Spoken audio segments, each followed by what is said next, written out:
Okay, we're now back on live stream again, and thanks everybody for your deliberations at your table and the very good questions in the last panel session. And apologies again, it's impossible to get to all the tables all of the time, but I think we had a very good panel discussion.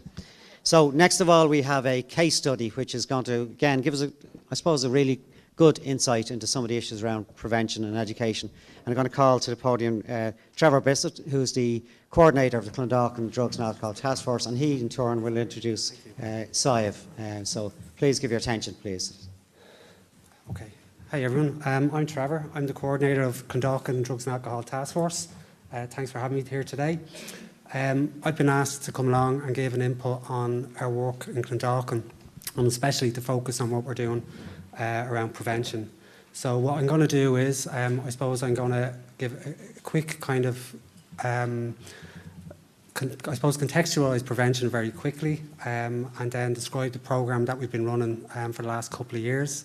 And then we have SIAV, who's taken part in the programme very recently. We're going to sit down and I'm just going to ask her a few questions and try to explore her experience of the programme itself. Okay, so just for context, I suppose as a Citizens Assembly,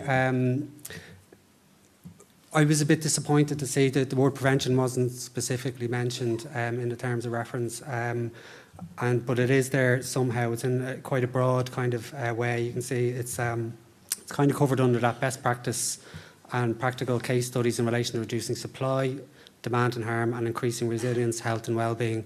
And where we come in is we are, I suppose, in the business of trying to increase resilience, health and well-being. And we like to, I suppose, define prevention in a slightly different way. And we look at it as policies, programmes and practices designed to reduce the incidence and prevalence of drug and associated health, behavioural and social problems. Okay, so it's a very specific piece of work that we try to do. Why do we do this? We do this because as a drugs task force, it's our job to design and deliver a local strategy that's based on the needs in the Clondalkin area. And we do that in collaboration with our partners and with consultation with as much of the community as we can collaborate with. This involves a lot of consultation, a lot of meetings, a lot of talking to people, a lot of engaging them. I suppose through the National Drug Strategy as well, we have a national mandate to support the SPHE programme. That's under Action 1.2.3, where it stipulates we should be supporting the SPHE programme and teachers in schools as fully as possible. I suppose schools as well, there's a need there. I've worked in prevention for about 15 years. My colleague who's here today, Tara, has a similar kind of track record in it. And schools are very open to working with task forces. They're also happy to get any help they can around prevention. And that's why we try to support them, because they are part of the community and it's part of the need that's there. I know there's been a lot of talk around prevalence over the last day or two here. But I suppose part of our planning for delivering prevention is that young people do use drugs. Drugs use doesn't stop at the school gates. There are a number of studies out there that show kind of, how significant an issue it is. Things like the health behaviour in school-aged children, the SPAD study, and the My Word survey, for instance. What we try to do with the EPI program, model is, I suppose, we've been doing, and a lot of task forces, not just ourselves, have been trying to support schools for a long time. We've been calling it the whole school approach for a while, and it's, I suppose, the idea behind it is to provide as comprehensive as possible support to schools. This isn't always possible. A lot of task forces don't have prevention workers. Some task forces don't have schools. So it's kind of a little bit mishmash in some areas. But we're lucky that our own model is. We put a lot of focus on it in the last few years, and we're trying to develop it. I suppose it's broken down. I'm going to describe it, using 5 bullet points. We use an interagency approach, which is at the heart of task force work. Task force is about bringing as many agencies as possible together And in the early days, especially, there was, a lot of reps from education would have been on task forces. They would have been involved at different levels in the education department, for instance. The education, the interagency approach requires a lot of patience, a lot of work. Schools in Ireland are quite, they're their own separate entities. So, they do get direction from the Department of Education, but as well as that, there's a lot of personalities and a lot of, different policies in place in different schools, and, each one requires kind of a bespoke approach. We use evidence-based practice, so that's obviously, the combination of using the best research available, practitioners who are experienced and skilled, and then trying to take account of the need of the end user as well. And then the model itself, EPI stands for Education, Prevention and Intervention.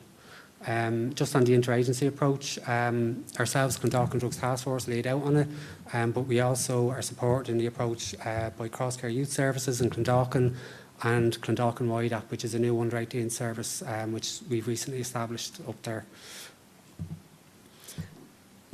Through our interagency work with the projects, we were able to develop a team, and each organisation will commit staff members and resources to the team.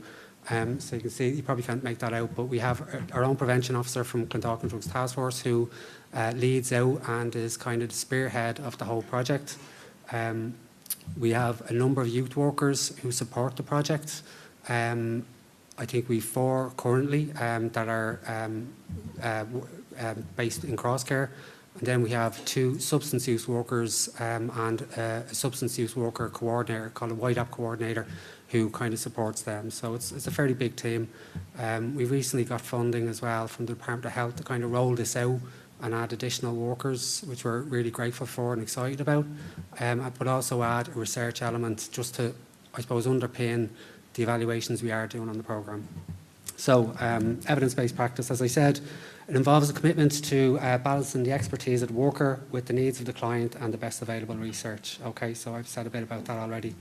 I'll move on to, I suppose... Trevor, I know we want to hear the discussion with Sive as well, so just be conscious of time. Yeah, the last slides. So education, we use the Unplugged programme. I know you heard from Gregor Burkhardt yesterday, but the Unplugged programme is it's a randomised controlled trial, a tested programme that is proved to be effective at significantly reducing cannabis and alcohol use in young people. It's rated beneficial by the CDA Exchange Registry. On the prevention side, we will work with the school to provide support to parents, talks, advice, mentoring, stuff like that. We will review the policies, and we'll also provide professional development opportunities for the teachers. So we'll upskill teachers or provide advice and stuff like that. On the intervention side, we try to intervene as early as possible. So where a situation is flagged in a school, either through a policy or through the education piece or through a teacher, we can go into the school and work with that young person and try to, keep them in school and try to support them through a case management process. So as time is not on my side, I'm going to go over and speak to Sive. So thanks, Trevor.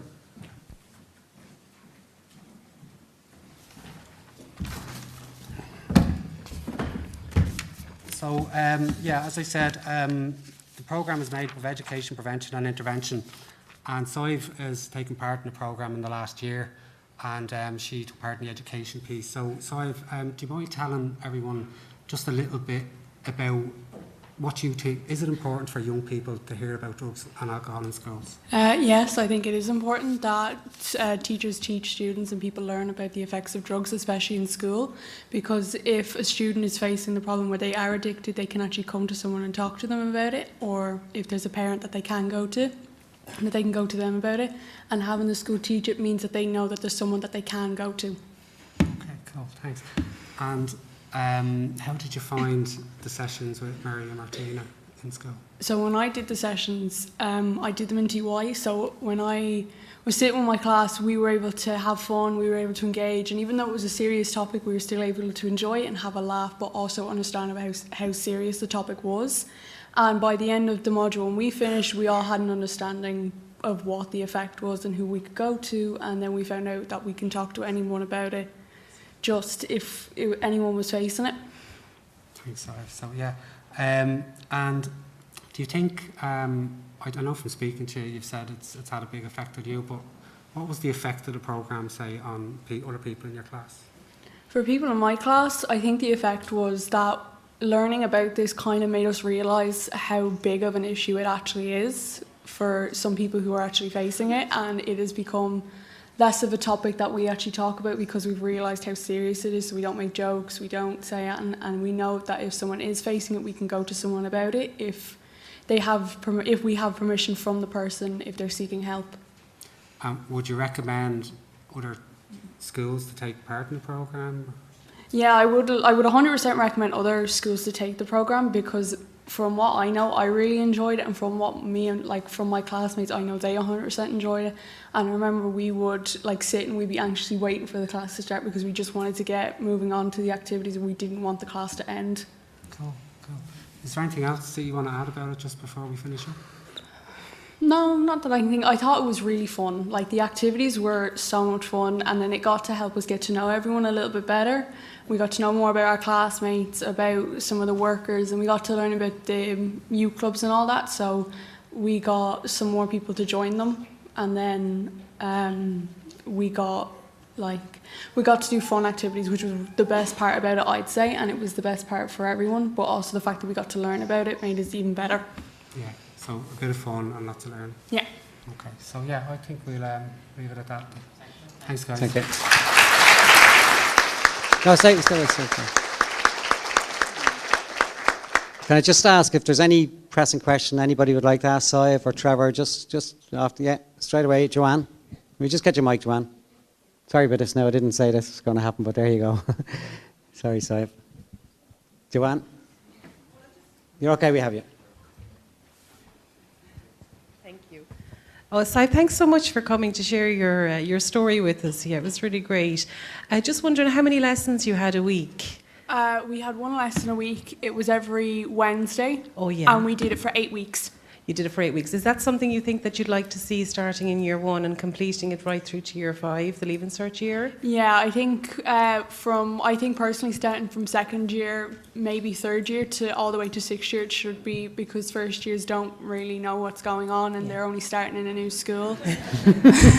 My final question, did you have an awareness of drugs to the same level prior to doing your SPHE course, or was it valuable for you in the sense that you learned more about the dangers, or do you know what I mean? I learned more about the dangers in that class. I kind of knew some of the basic stuff, but I didn't know a lot until after I sat that module.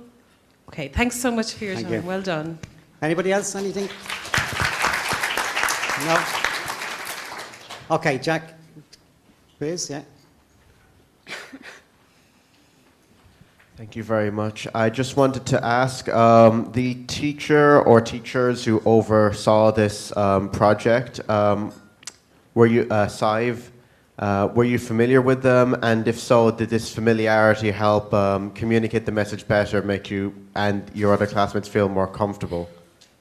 Well, the two teachers who did it with me, I had actually worked with them in my my local youth club, so I knew them from growing up going to the youth club. So it made my learning a lot easier because I knew them on a personal level, and so did one of my other classmates. But loads of my other classmates got to know them better, which made it even better. And one more, yeah. How you doing? Question for both of you is one, family input and support. How much was for you, Sive, was that important? And to the group itself, how much interaction with families in the community are you getting? I'm not really sure. Obviously, I have the support from my parents, but I'm not sure about other people. But I know most of my friends, if they were going through it, they could go to their parents. I know, obviously, I could go to mine about it. But some people I know can't, but that's why the teachers are teaching us that we can go to them or we can go to another parent, which I think is amazing. And thanks again, Sive. Trevor, go ahead. Sorry. So we offer information sessions to parents. it can be difficult because everyone is so time poor, and we try to arrange different times. I think the SPHE programme states that parents should get a module as part of that whole piece, so it's really important. But yeah, it's not always done. We have good uptake on that, but it could be better. And table 8 has a question there, I think. Sorry, Yeah, hello. Angela. I was just wondering, did her classmates change their views on drugs, like, much, or? Yeah, so when I was in first, second and third year, as normal, like students would make jokes about it or they would have a laugh and it wouldn't really be a serious topic. It was brought up in class, everyone would just make snickers and jokes. But now, since we all did the module, we're all now in fifth year and it hasn't really come up as like a snickering and laughing. As currently I'm doing a lesson on the effects of drugs, it has changed all of our opinions and we don't sit in the class and laugh and snicker about it. We know the effects and we know what happens and we know that it's not, you can reverse what's going on if you get the help. And table 11, I think, is a quick one. Sorry about this now, we're getting the value out. Hi, Sive. Well done. You're doing a great job there. I'm just wondering your opinion on bringing it into 6th class, because we have heard through our meetings that it is getting down to a younger age group. I know you said first year you're getting to, you're just getting your head around being in secondary school. What would your opinion be on bringing it into 6th class? I mean, if you were to bring it to a 6th class, I think you should bring it not to the level where they brought it for us, because they're not at the mature age to learn about it. They're at a mature age to learn the basics, but not to learn like what could happen and the effects. But I think if you were to teach it, just teach them like the basics, like what they are, some of the effects, not obviously the real severe effects, but some of the lesser ones, and tell them that once you get into the higher levels of school, they will teach you more about this. Okay, look, I think my only regret is I never had the communication skills and maturity that you have, so at your age.